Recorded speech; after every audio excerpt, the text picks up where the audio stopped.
welcome back to Podcast Easy Experiencing, Sharing, and Changing. Nah, jadi baru-baru ini kan kampus Politeknik Negeri Padang baru ngadain wisudanya yang ke-64.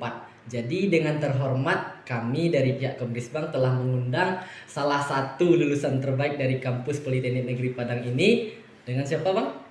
Baik, saya Nur Kholis dari program studi D3 Teknik Telekomunikasi jurusan Teknik Elektro. Dengan IPK 3,84 ya bang. Luar biasa sekali bang. Nah, dilihat dari cara bang bicara, dari logat Ya. gitu, kayaknya abang nggak orang Sumbar gitu bang. Dari mana asal bang kalau boleh tahu? Saya kebetulan berasal dari Bengkulu Utara, Provinsi Bengkulu. Dari Bengkulu ya bang? Iya. Jauh dari Padang loh bang. Lumayan sih. Kenapa milih Padang gitu bang?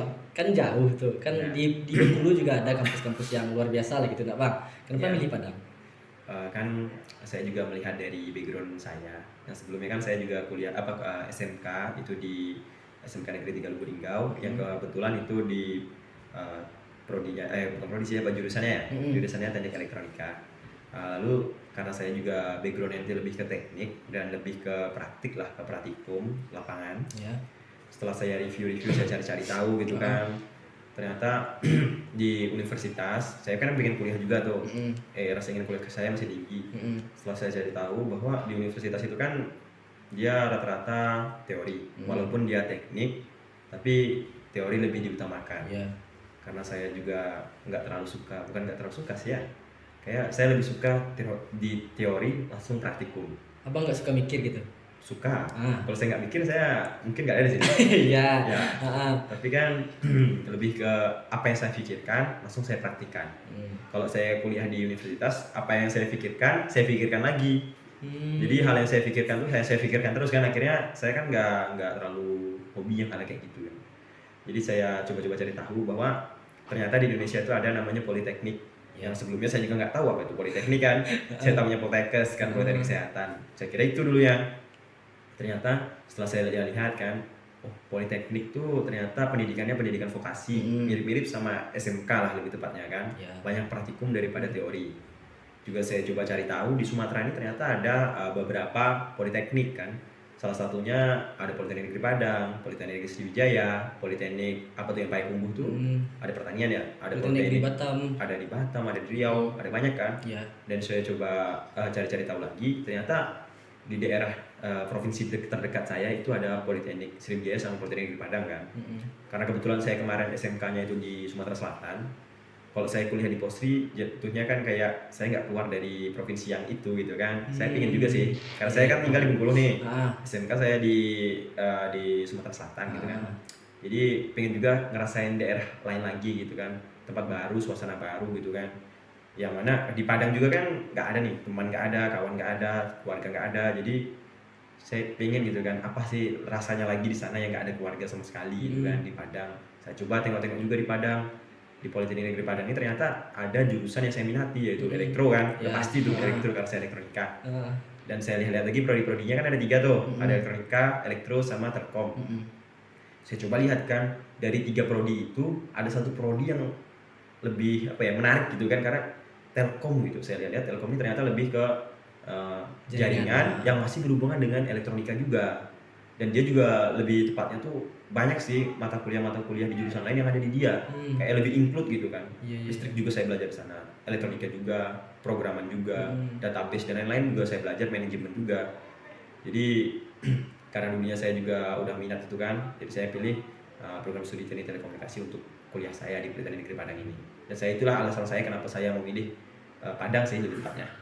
Berarti kan abang ini udah ada basic elektro dari SMK. Iya. SMK abang di Sumatera Selatan, Bengkulu, Sumatera Selatan. Berarti abang nih udah dari lama keluar dari tempat zona nyaman abang gitu kan, ke Sumatera Selatan tepatnya. Kenapa tuh bang? Kan masih kayaknya masih remaja gitu kan, belum sepantasnya atau gimana lah kan, belum mampu lah gitu kan untuk keluar dari zona nyaman. Tanda kutip ya bang. Kenapa tuh bang?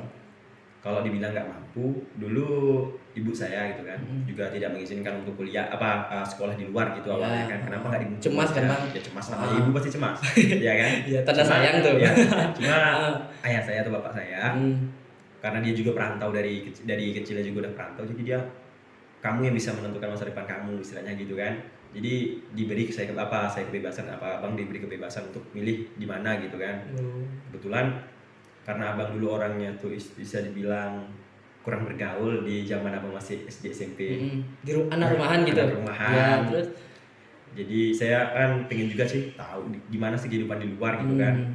Dan lagi saya coba cari karena ada keluarga, kebetulan adik dari mama saya di Lubuk Linggau, Sumatera Selatan.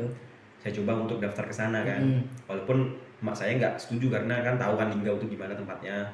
Tapi setelah saya masuk sana ya nggak seperti itu kan. Dan saya juga milih Padang karena di Padang saya lebih menantang lagi, pengen cari tantangan baru kan. Kemarin kan masih ada keluarga nih di Sumatera Selatan ada keluarga masih Padang nggak ada. Walaupun saya ngekos juga akhirnya, tapi di Padang nih teman nggak ada, keluarga nggak ada, kerabat nggak ada, jadi nggak ada sama sekali yang saya kenal gitu kan. Yang saya kenal cuma kawan pas lagi masuk kuliah aja kan. Dan itu kayaknya menantang nih gitu ya kan. Jadi kayak saya udahlah milih di Padang aja gitu. Jadi di Padang nih abang belum punya siapa-siapa pas awalnya kan? Belum. Keluarga nggak ada, kerabat nggak ada, apalagi teman belum ada kan? Ya teman online lah. Oh teman online. Berarti abang baru masuk Padang nih, apa yang pertama abang lakuin gitu? Baru nyampe Padang lah gitu. Pertama yang abang lakuin apa? Ya pasti pertamanya itu shock kan. Shocknya itu bukan shock dari wah gitu enggak. Tapi shocknya itu lebih ke shock kayak kulturnya, budayanya, sosialnya, gimana kehidupan yang ada di sini kan beda tuh. Saya juga dulu background dari Bengkulu, mana rumpun saya kan rumpun orang Jawa gitu kan, yang lebih lebih santai omongannya gitu kan, kayak lemah lembut gitulah. Setelah saya masuk ke Linggau, di Linggau tuh lebih agak keras gitu kan, pembicaraannya agak keras, sifatnya juga agak keras. Setelah saya masuk ke Padang, di Padang setengah-setengah, dibilang keras enggak, dibilang lembut juga enggak terlalu gitu kan. Jadi saya harus menyesuaikan lagi gitu, gimana caranya untuk berbicara tidak menyinggung orang kan, itu harus tuh kan. Akhirnya saya pakai bahasa Indonesia karena saya nggak ngerti bahasa Minang sama sekali. Ya kan dari awal tuh udah kelihatan abang ini pakai bahasa Indonesia pas nyapa, pas ketemu kan orang mikir kayaknya abang ini orang mana. Tapi abang ini dari apa namanya itu, dari kayak wajah, dari apanya kayak orang Jawa bang gitu bang. Kenapa? Sebenarnya karena keturunan ya. Keturunan, pasteran abang. Ya, ayah saya orang Jawa, ibu saya orang Palembang. Oh, berarti fasih bahasa Jawa begitu bang? Kalau dibilang, ya jelas. Jelas. Ya. Nah, abang kan udah bilang nih dari background abang, dari asal abang, bagaimana kan? Abang tuh kan salah satu lulusan terbaik kan, luar biasa lah gitu bang. Bukan dari orang Sumbar, salah satu lulusan terbaik. Nyangka nggak sih bang dari apa gitu untuk meraih lulusan terbaik itu dari pertengahan semester lah gitu? Nyangka nggak sih bang sampai kayak gini? Kalau untuk saya, kalau IP-nya lumayan, ya itu saya emang menyangka karena saya juga berusaha kan. Kita kan kalau kita udah berjuang, pasti kita juga keinginan untuk mendapatkan apa yang kita perjuangin gitu kan. Kalau untuk sekedar IP. Tapi kalau untuk lulusan terbaik saya nggak nyangka karena saya kira dari teman-teman saya yang ada khususnya di Telkom gitu kan, itu banyak kok yang lebih dari saya dari segi hal-hal ya baik secara pemikiran, secara pengetahuan dan lain-lain, banyak kok yang lebih dari saya gitu. Saya juga nggak nyangka kok saya jadi yang tertinggi, padahal dulu di awal semester saya lihat kan IP saya nggak termasuk terlalu tinggi gitu, karena saya dulu semester 1 itu dapat 3,69 nggak salah. Itu tinggi loh bang. Itu tinggi loh bang. Enggak. Itu udah yang paling rendah bagi bang. Karena ya pokoknya itulah yang saya dapat. Sedangkan saya juga lihat kawan-kawan saya kan ada yang lebih tinggi, jadi kayak biasa aja gitu bagi saya. Tapi mungkin lah karena saya juga nggak tahu, karena awal kuliah dulu saya langsung dapat segitu gitu. Oh, jadi gitu ya bang. Karena kan pas kelulusan, pas wisuda kan ada orang tua lah menemani kita, keluarga kan ada. Kan itu tuh dipanggil lah sama host kan, lulusan terbaik ini, itu perasaannya gimana bang? Ya pasti haru, bangga, semuanya jadi. Nangis gak bang? Nangis, kalau laki-laki kan susah. Laki-laki itu kalau menangis di depan orang banyak kan ya image image. Terus cuma kalau untuk terharu dan lainnya iyalah. Apalagi orang tua saya kan jauh nih datang dari Bengkulu, sekeluarga, ada dari Jakarta juga datang ke Padang ini demi untuk melihat saya lulus gitu kan. Dan saat disebutkan itu, alhamdulillah kan orang tua saya juga berada di dalam ruangan. Ya pasti bangga, pasti itu. Cuma saya juga nggak tahu gimana perasaan mereka, tapi yang saya lihat ya bangga dengan apa yang saya dapatkan. Saya juga kayak ternyata perjuangan saya selama ini di Padang, walaupun dia ada dropnya, ada ininya, ternyata ya nggak sia-sia gitu kan. Saya bisa juga dapat kayak yang lain, seperti yang orang-orang impikan, ternyata saya juga bisa gitu. Nah, jadi gini bang. Kami itu juga pengen lah jadi kayak abang gitu kan. Ada nggak sih bang trik atau trik khususnya lah gitu gimana bisa kayak abang, gimana caranya gitu, ada nggak sih bang? Kalau bagi saya Biar tuh bisa kami tiru gitu kan. trik-triknya itu lebih ke diri sendiri sih. Kayak misalnya kalau apa ya, mau manajemen waktu itu emang penting. Ya. Jadi kadang saya juga kan melihat di dalam perkuliahan ini kita harus menyesuaikan waktu. Apalagi dulu saya juga ikut organisasi ya kan. Saya dulu di Hima Wamakom ya. Prodi. Dan juga saya menjabat jadi KPSDM dulu di Hima Wamakom kan. Jadi harus menyesuaikan waktu di mana saat saya harus main, di mana saat saya harus main HP, di mana harus saya belajar, di mana saya juga apa ya, bersosial dengan orang. Jadi semua itu harus dibagi juga sih. Lebih tepatnya ya kayak menyesuaikan aja lah gitu. Kalau bagi saya pun dulu bukan ya kemarin gitu ya. Kalau masalah pembelajaran dibilang belajar kali, aktif kali, enggak juga. Karena saya lebih apa ya, lebih suka hal-hal yang emang saya sukai, saya cari hal-hal di mata kuliah misalnya nih. Ada beberapa mata kuliah gitu kan. Kayak kan kadang kita nih merasa salah jurusan dan lain-lain.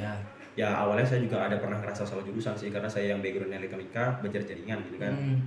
Tapi setelah saya lihat ada loh hal yang menarik dari semua itu gitu.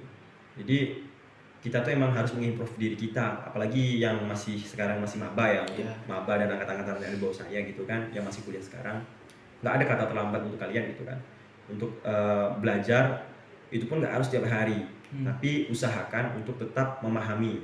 Kalau saya itu bukan tipe orang yang suka menghafal, tapi saya lebih suka untuk memahami konsepnya. Jadi setiap apapun yang diberitahu sama dosen, misalnya kan dosen lagi membacakan presentasinya di depan kelas gitu, saya pasti sering bertanya. Mungkin ada sebagian orang yang menganggap saya ini banyak tanya gitu kan. Tapi yang saya tanyakan itu emang karena saya ingin tahu. Saya ingin tahu apa itu. Bukan semata-mata ingin. Bukan saya ingin cari pamor. Kalau cara cari pamor itu lebih ke nggak etis gitu kan. Saya ingin tahu, jadi karena saya itu lebih suka berlogika daripada untuk secara cuma berpikir biasa gitu kan. Jadi setiap saya pelajaran tuh saya logikakan jadi hal yang menarik. Makanya saya dibilang suka belajar ya suka gitu kan. Belajarnya sukanya itu karena itu tadi, hal-hal yang harusnya bosenin gitu kan, nggak harusnya sih, yang biasanya membosankan gitu kan, tapi saya buat jadi hal itu jadi menarik gitu. Gimana kita tuh jadi lebih wow katanya. Apalagi kalau rekan-rekan gitu kan mendapatkan feedback dari hal tersebut. Misalnya kalian kerjain tugas nih, dapat nilai yang wah gitu kan, pasti kalian kayak wah ya gitu kan, kayak iya saya bisa ternyata gitu kan. Apalagi kalau itu rekan-rekan sendiri yang ngerjainnya gitu kan, wah saya aja bisa ternyata, nggak kayak yang saya pikirkan ada sebelumnya. rasa kayak bangga lah gitu, Kebanggaan terhadap diri sendiri itu wajib, karena kalau kita nggak ngerasa bangga, kita nggak akan berubah gitu, selalu pasti apalagi saya lebih nggak sepaham sama teman rekan-rekan, ataupun ada yang berpikiran bahwa dia kan pintar pasti dia juara satu, dia pintar pasti dia bakal jadi yang terbaik gitu kan. Nggak ada sih kata pintar kalau bagi saya. Saya dulu SMP, ini saya mau agak cerita yang agak flashback. SMP saya itu peringkat 21 dari 23 siswa. Peringkat berapa? 21 dari 23 siswa kelas 1. Karena saya itu malas belajar ya, karena nggak tahu kenapa, mungkin di saat namanya masih puber ya, rasa belajar tuh hilang. Nggak mau belajar, saya main PS terus kerjanya, nggak masuk sekolah 40 hari, kerjanya main PS dan lain-lain lah, pokoknya ya emang nggak mau belajar. Tapi setelah itu kan saya udah pasti tuh dicemooh orang, dihina, bukan dihina sih, kayak direndahkan gitu kan. Dia lo ya dia lo tuh udah pasti tuh. Dapat peringkat dari 2-3 itu yang di bawah saya itu karena nakal gitu kan, karena emang gak nurut sama, karena ada problem lah. Dan saya termasuk dari itu, dan orang tua saya dipanggil sekolah. Malu saya, ya pastilah. Kalau dibilang saya sekarang kayak gini tanpa ada berjuang, pasti harus berjuang kan. Dan saat itu saya mencoba gitu kan, apa sih dari pembelajaran ini yang benernya emang harus saya ketahui gitu kan. Setelah saya gak tahu kenapa dari omongan orang tadi, cemooh orang tadi, itu membuat saya berubah gitu kan, kayaknya harus belajar nih gitu kan. Saya coba dulu tuh belajar baca LKS, tahu LKS kan? Yang yang LKS itu, ya, buku itu tipis tuh kan. Ya, karena saya nggak suka buku yang tebal. Jadi suka saya yang tipis. Dari misalnya ini ada teori panjang nih kan, saya baca ambil poinnya. Jadi setiap teori itu saya lebih suka mencari poin, intinya aja. Jadi intinya itu saya garis bawain. Jadi yang lain tuh saya anggap nggak harus saya pelajari gitu, karena saya udah tahu poinnya. Setelah saya coba kan di semester 2, kalau nggak salah itu, semester 2 saya dapat peringkat 11 dari 23. Saya udah naik gitu kan. Saya udah semangat belajar, saya tambah, wah ternyata bisa peringkat 11, nggak peringkat 21 lagi gitu kan. Ya kan, nggak malu saya kan. Ternyata setelah saya di kelas 2, naik kelas 2 nih, saya coba lagi belajar, naik saya di peringkat 10. Udah masuk 10 besar udah lah. masuk 10 besar kan udah senang gitu kan. Iya. Orang tua saya pun sebenarnya lebih ke membebaskan saya untuk gimana improve diri saya sendiri, juga nggak pernah marahin saya karena saya nggak belajar. Tapi saya masih tetap main PS masih. PS nggak pernah tinggal nih. Tetap masih main-main gitu kan. Tapi belajar saya sempatkan sebelum tidur. Itu saya coba belajar baca LKS walaupun sekilas. Apalagi di penugasan-penugasan yang pilihan ganda. Saya pun saya dulu nggak terlalu suka gitu. Saya cari pilihan ganda karena ada jawabannya kan. Jadi saya cari apa sih yang sesuai gitu kan. Setelah di tingkat 3, di tingkat kelas 3 itu, saya coba lagi belajar lebih. Saya pun nggak nyangka saya kok jadi rajin seperti ini gitu ya. Kok sering belajar gitu ya. Ada waktu dikit, HP kan sering juga main COC zaman dia. Saya tinggalkan dulu COC sebentar kan, karena lama kan, TH kan lama tuh. Nah, jadi saya tinggalkan untuk baca-baca buku kan. Nggak tahu, orang tua saya juga nggak nyangka gitu kan. Saya ada peringkat 1 di kelas 3. Yang awalnya saya peringkat 21 di kelas 1, jadi peringkat 1 di kelas 3. Saya juga nggak nyangka awalnya kan. Saya ketawa juga sama diri saya, kok bisa gitu kan. Awalnya nggak mau belajar, yang nggak mau sekolah, tiba-tiba berubah jadi yang kayak gini gitu kan. Mungkin kalau orang-orang lihat dulunya, ini pasti udah dari dulunya kayak gini. Enggak kok, saya sama lebih seperti kalian gitu kan. Semua tuh berubah kalau kita mau mengubahnya. Nah, jadi saya juga improve kan. Akhirnya saya di ngambil pendidikan selanjutnya karena saya emang dari kecil suka praktek gitu kan. Saya juga dengan elektronik. Berapa kali sih saya kesetrum udah juga kan. Udah berapa kali saya kesetrum. Dan ternyata SMK kayaknya pas nih gitu kan. Saya coba ngambil SMK dan alhamdulillah selama saya di SMK saya peringkat 1 dari kelas 1 sampai kelas 3. Dan saya juga mewakili sekolah untuk lomba kompetensi siswa di tingkat provinsi. Alhamdulillah walaupun saya masih belum jadi juara 1, saya dapat juara 4 gitu. Udah luar biasa tuh ya, Bang. Kan abang ini dari bawah gitu, berarti abang ini masih sama kayak kita kan pernah punya titik-titik terendah lah gitu. Karena abang dari peringkat 21 sampai ke peringkat 1 gitu. Iya betul. Nah, aku ingin tanya nih Bang, kan abang ini punya IPK 3,84 dan jadi salah satu lulusan terbaik lah gitu dah. Iya. Aku ingin tanya nih, udah puas nggak Bang sama yang Abang capai sekarang? Kalau dibilang puas, manusia tuh nggak ada titik puasnya. Saya tanya sama Aldi, selaku ya, Aldi ada nggak pernah merasa puas? Pasti sementara. Iya sih, sementara sih. Iya kan? Kepuasan itu sementara, tapi mensyukuri itu yang ada kan. Itu yang kita wajib tuh kita bersyukur. Alhamdulillah saya dapat seperti ini kan, itu mungkin karena usaha saya, doa orang tua, dan mungkin dari support teman-teman saya juga gitu kan. Tapi kalau untuk rasa puas, ya saya juga belum terlalu puas karena saya pengen juga mengimprove lagi sih, mencari hal baru lagi gitu kan. Kalau masalah kepuasan. Tapi kalau masalah tadi ya saya lebih bersyukur. Kalau puas tuh ya namanya manusia kan nggak ada titik puasnya tuh kan. Gitu. Kan gini Bang. Ya. Apa sih yang belum Abang capai gitu? Yang pingin sekali Abang capai gitu? Saya sih lebih pinginnya, mungkin orang banyak juga pingin sih. Saya pingin dulu ya, dari dulu tuh pingin emang bekerja di luar negeri sih. Cuma karena saya juga pingin sih kayak di Jepang atau di mana gitu yang berhubungan dengan teknologi lah. Cuma ya saya juga lagi nyari-nyari, kalau dapat ya saya juga pingin gitu. Cuma ya masih memikirkan juga keinginan saya sih.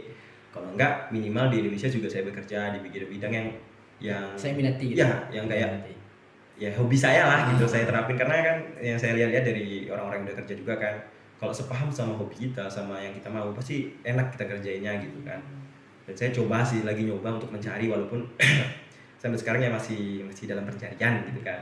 Semoga setelah lulus dari Politeknik ini lah ya teman-teman, semoga Abang Nurkolis bisa bekerja di tempat yang diinginkan, apalagi di luar negeri gitu, soalnya itu kan keinginan dia dari dulu gitu. Amin. Nah, kan tadi tuh Bang udah cerita nih yang bahagia-bahagia apa gitu. Pernah gak sih Bang semasa kuliah nih? Iya. Abang tuh merasa titik terendah Bang lah gitu. Ada gak sih Bang? Pernah. Apa tuh Bang? Rasa titik terendah itu karena apa ya? Lebih ke ya kayak yang Aldi bilang yang banyak orang rasain mungkin ya, kayak males gitu mah, karena apalagi itu kan di tingkat akhir. Di saat kita bimbingan sibuk bimbingan dan lain-lain, kayak waktu tuh kok harus kita habiskan di kampus kebanyakan kan, kita muter-muter mencari emang dosen, mencari itu sih kalau bagi saya titik terendah saya. Jadi saya kayak ngerasa perah sih, kayak ngerasa kenapa saya harus kuliah gitu kan, harus menyelesaikan. Tapi saya ingat gitu kan, orang tua saya yang pasti itu udah nomor 1 tuh, orang tua kan udah nyekolahkan kita jauh-jauh gitu kan, pasti dia keinginannya anaknya mendapatkan yang terbaik gitu kan. Jadi kayak ya udah sih gitu ya, harus tetap mencoba gitu kan, jangan nyerah lah pokoknya. Iya. Saat orang tua juga kan masih bilang ya sabar aja, pasti ada jalannya gitu kan. Ya, orang tua saya itu selalu support gitu untuk anaknya menjadi yang terbaik dengan pilihannya. Oke teman-teman, karena waktu yang juga terbatas gitu, mungkin abang narasumbernya Bang Nurkolis ada juga kesibukan di luar, kita juga nggak tahu lah. Kita tutupkan aja sampai di sini. Atau mungkin ada teman-teman yang mau nanya tentang seputar Politeknik atau seputar Bang Kolis lah gitu kan, bisa dilihat IG-nya yang udah dicantumkan di bawah gitu. Oke, mungkin sampai di sini podcast pada hari ini, dan see you untuk bertemu dengan narasumber yang lebih menginspirasi lainnya. See you guys. See you.